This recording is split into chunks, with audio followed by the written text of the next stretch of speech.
कि majority of these critical minerals इनका production India में नहीं होता। इसमें जो एक सबसे बड़ा प्लेयर आप देखेंगे वो आता है चाइना। चाइना से इंडिया के रिश्ते बहुत अच्छे नहीं हैं। 2025 तक ताइवान और 2040 तक अरुणाचल प्रदेश को कब्जा कर लेंगे। हो सकता है कि आने वाले समय में भारत और चीन के बीच में कोई क्लैश देखने को मिले। इन इंपॉर्टेंट मिनरल्स की सप्लाई चाइना करता है, वो हमारी सप्लाईज रोक सकता है। वो ऐसे मिनरल्स की सप्लाई को वेपनाइज करता रहता है। दोस्तों, दुनिया फोर्थ इंडस्ट्रियल रिवॉल्यूशन में कदम रख चुकी है, तो दुनिया के साथ कदम से कदम मिलाने के लिए हम लोग दूसरी तरफ क्लाइमेट चेंज से जूझ रहे हैं, तो उसके लिए हमको कुछ क्लाइमेट एक्शंस लेने हैं। क्लाइमेट एक्शंस को करने के लिए और अपनी डिफेंस एंड सिक्योरिटी को इंश्योर करने के लिए, इन सभी चीजों के लिए हमको आवश्यकता है क्रिटिकल टेक्नोलॉजीज की। और इन क्रिटिकल टेक्नोलॉजीज को पॉसिबल बनाने के लिए हमको रिक्वायरमेंट है कुछ क्रिटिकल मिनरल्स की।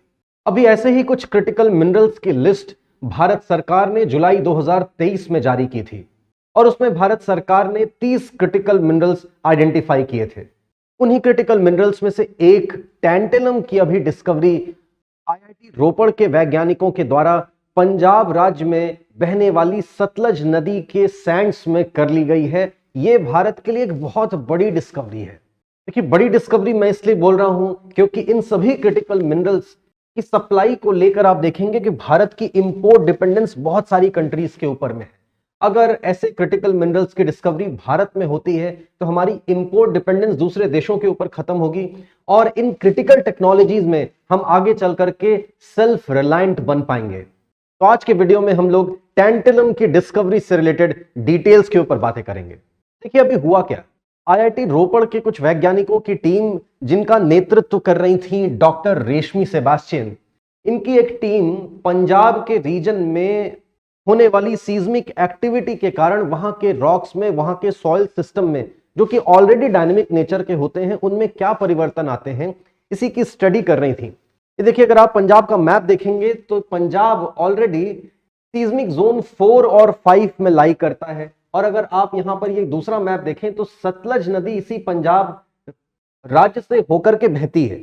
इसी एरिया में डॉक्टर रेशमी सेबास्टियन की टीम अपनी स्टडीज को कंडक्ट कर रही थी। उसी दौरान उनको साइंस मिले यहां पर टैंटेलम की मौजूदगी के, और फर्दर एनालिसिस के बाद में इस बात को कंफर्म कर लिया गया कि इस रीजन में टैंटेलम की मौजूदगी है। हालांकि देखिए, यहां पर अभी सिर्फ अर्ली साइंस मिले हैं। एक्चुअली इसकी क्वांटिटी कितनी है, क्वालिटी कैसी है, इस बात को अभी ठीक ढंग से प्रूव करना बाकी। इसके लिए और फर्दर स्टडीज की आवश्यकता पड़ेगी, लेकिन प्राइमरी इन्वेस्टिगेशन से अभी ये बात पता लग गई है कि टैंटेलम की मौजूदगी इस रीजन में है।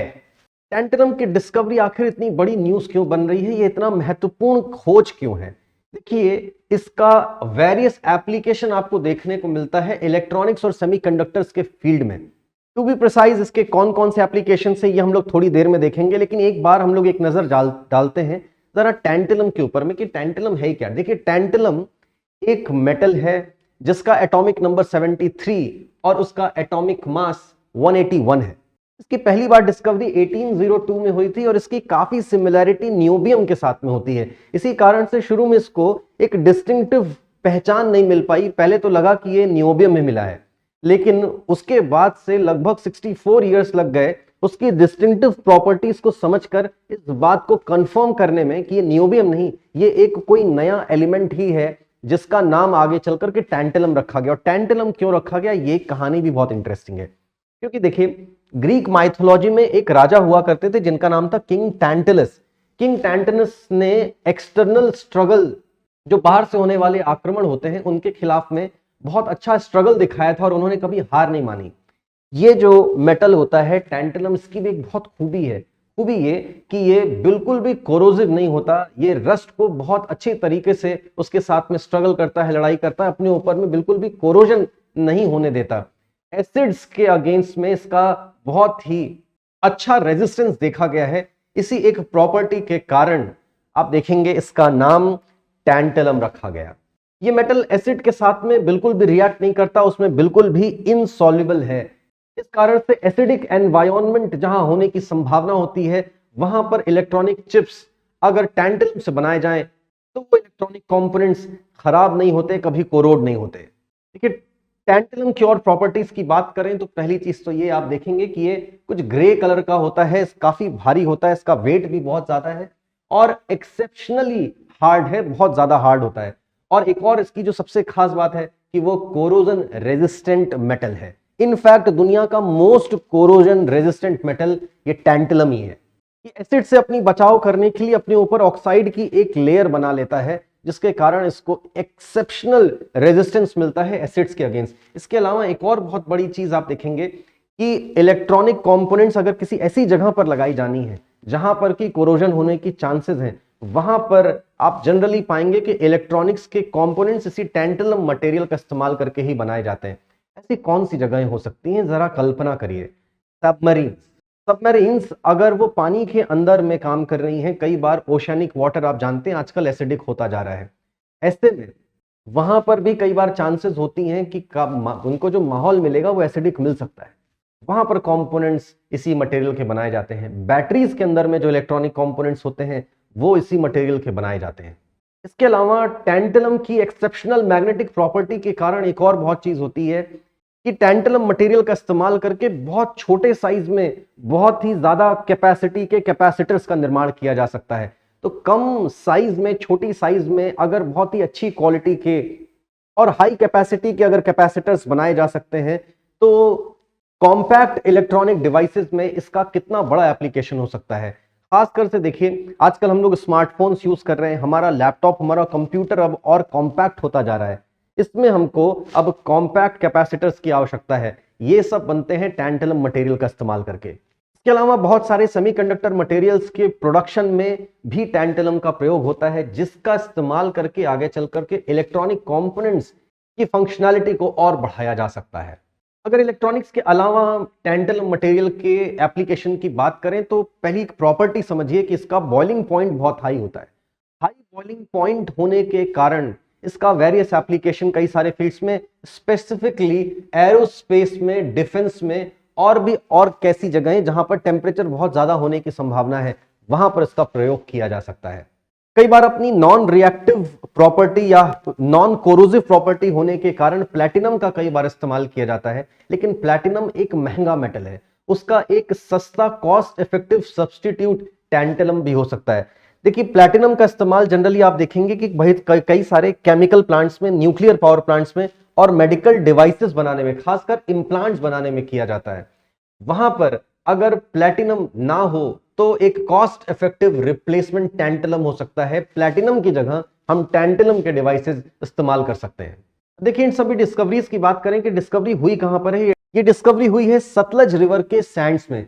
सतलज रिवर देखिए जो कि इस तरह से यहां से चाइना से निकलती है। चाइना मतलब, अब पहले हम इसको चाइना का पार्ट नहीं बोलते थे, पहले ये तो तिब्बत था, लेकिन तिब्बत को चाइना ने ऑक्यूपाई कर लिया है, तो हम ऐसा बोल सकते हैं कि चाइना ऑक्यूपाइड तिब्बत रीजन में पड़ने वाली मानसरोवर लेक के पास से इस रिवर की ओरिजिन होती है। और उसके बाद ये इंडिया में प्रवेश करने के बाद में आप देखेंगे कि पंजाब प्रांत से होते हुए निकल करके आगे पंजाब में जाती है, तो पंजाब रीजन में ये बहती है रिवर। इसी रिवर के सैंड्स में आईआईटी रोपड़ के वैज्ञानिकों ने टैंटलम होने की पुष्टि की है। देखिए इसके ऊपर भी बातें की गई कि इस रीजन में आखिर टैंटलम आया कहां से, तो दो थ्योरीज दी गई। पहली थ्योरी तो ये दी गई कि यहां पर प्लेट्स की मूवमेंट होती रहती है। इंडियन प्लेट यहीं पर इसी रीजन के जस्ट बाद में यूरेशियन प्लेट से टकराई है और यहां पर सबडक्ट हुई है, नीचे की ओर गई है और यूरेशियन प्लेट की फोल्डिंग हुई है।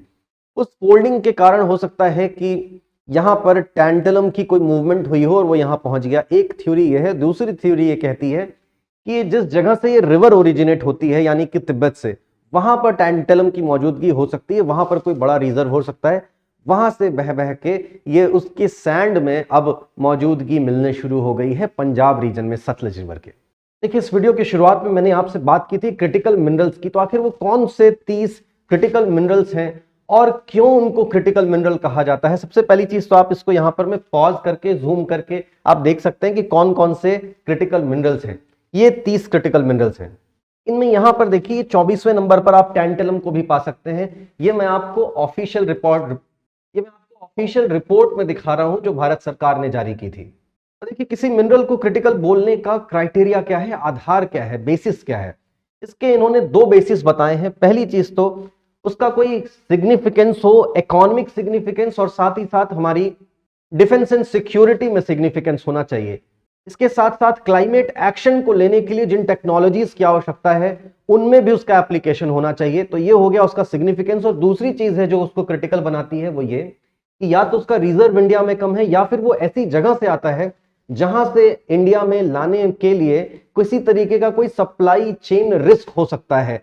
अगर कोई सप्लाई साइड रिस्क भी शामिल है तो फिर ऐसे में इस मिनरल को मिलाकर हम एक क्रिटिकल मिनरल बोलेंगे।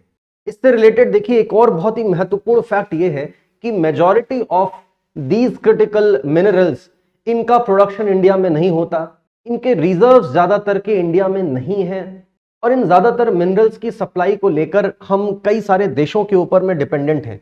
इसमें जो एक सबसे बड़ा प्लेयर आप देखेंगे वो आता है चाइना। देखिए यहां पर चाइना, यहां चाइना, यहां चाइना। मेजॉरिटी ऑफ मिनरल्स में आपको कहीं ना कहीं चाइना की मौजूदगी नजर आएगी। आप इसको पॉज करके देख भी सकते हैं। तो देखिए ऐसे में आपको एक बहुत इंपॉर्टेंट बात पता है कि चाइना से इंडिया के रिश्ते बहुत अच्छे नहीं हैं। कई बार हमारी बॉर्डर पर क्लैशेस हो चुकी हैं। कई बार चाइना ने इंडिया से रिलेटेड ऐसे डेरोगेटरी रिमार्क्स दिए हैं। कई बार वहां के बड़े एक्सपर्ट्स, थिंक टैंक्स के लोग ये बात कहते रहते हैं कि वो 2025 तक ताइवान और 2040 तक अरुणाचल प्रदेश को कब्जा कर लेंगे। इसका मतलब हो सकता है कि आने वाले समय में भारत और चीन के बीच में कोई क्लैश देखने को मिले।